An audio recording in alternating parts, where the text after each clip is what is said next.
Hello all, Orky-Boy here, and welcome to another episode of Do You Remember? Today we are looking at Rise of Legends by Big Huge Games and Microsoft Game Studios. So I'm going to do just a quick battle today, instead of going through the campaign stuff, because I don't really want to have to pay attention too much to it or anything, so instead I'm just going to do a little skirmish and a little bit of a playthrough and kind of speak a little bit about the game and my time with it, and yeah.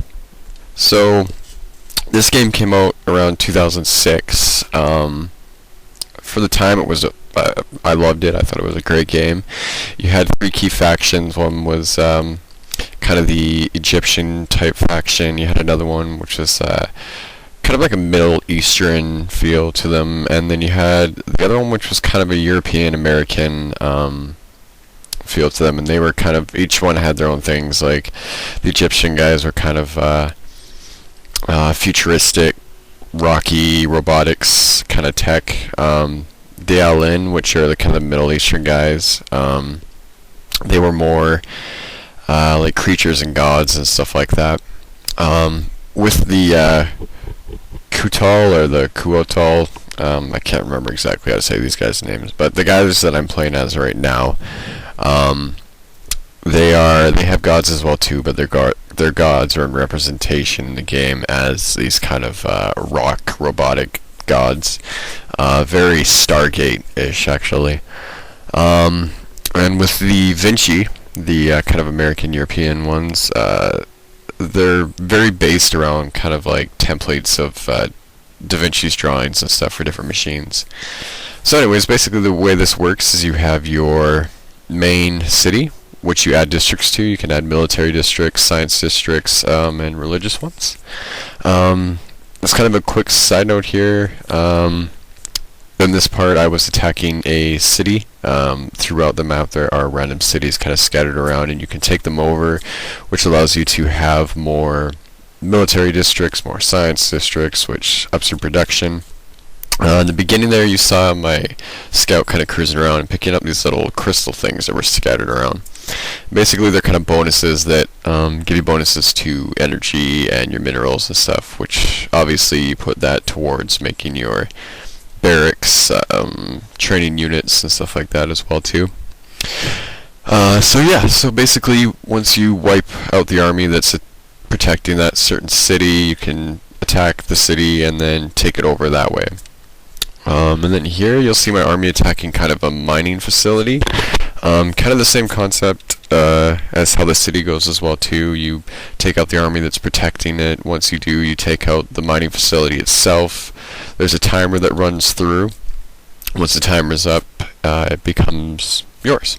And the nice benefit about attacking other mining facilities is, aside from the mineral stuff, quite often they have bonus production.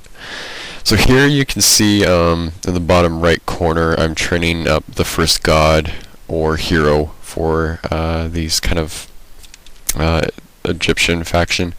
He's the god of sun. He's more of a offensive hero. As you can see here, this is him using one of his kind of fire attack things that he can call down on units. Also at this point in time of the game, I had already trained up my death god hero. He's that kind of spidery robotic guy down there you can see with the rest of my army. He's more so about plague and death, obviously. Right there he cast a plague spell on those enemy soldiers there. The enemies I'm actually playing against right now are the Vinci. Again, there's my sun god doing kind of a laser beam attack. The other one was kind of one that is area of effect one. Yeah, the one you can see there with the red circle around it is area of effect attack for the death god. So basically here I just kind of decided to go in and screw with his buildings a little bit. I didn't want to finish him off yet. When I quick launched the game, I didn't realize that I had set the computer to easy, which kind of in a sense is good because it made me, you know, just I could do what I wanted to kind of get the point across of what the game was about and not have to worry about, you know, concentrating on getting my defense stuff up. I could just basically build an army up and attack them.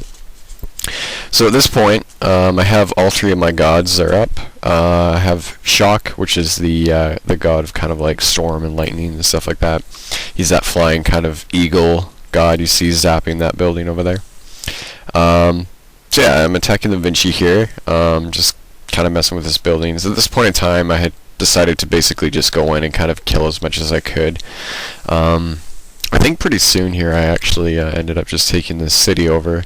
But another thing you can notice too is there's kind of like an artifact looking thing behind my army there. Basically what that does is whenever you build kind of a religious district or whatever, that thing pops up, and if you attach it to a buildings, it gives your building a bonus. If you bring it in with your army, what it actually does is heal your army for you. So yeah, one of the things that I really liked about this game that you can clearly see is happening at this moment is it was one of the first games that I saw a really well put together amount of detail into building destruction. When you're attacking buildings, it's like every little piece falls off, every little chunk. If it's a tower it'll collapse in on itself. There's a really cool part coming up. I'll mention when it gets there, but you'll see when I attack the Vinci's key city here. In the left corner there, you can see that big kind of globe thing on top of there with the gear underneath of it spinning around. And as far as like the actual like destruction goes to the buildings and things, you'll see that tower actually eventually collapse, and that ball comes off, and it's got its own physics, and it rolls off there, and it'll roll around the map.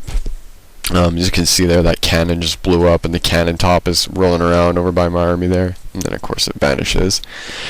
But yeah, another cool thing too is that with your cities, those soldiers that you see walking around down there, they just kind of show up with like military districts and stuff when you add them, and it's kind of a way to add put a little bit of added defense to your city as well too. They're very good at taking out basic infantry, not so much obviously my gods like I have here.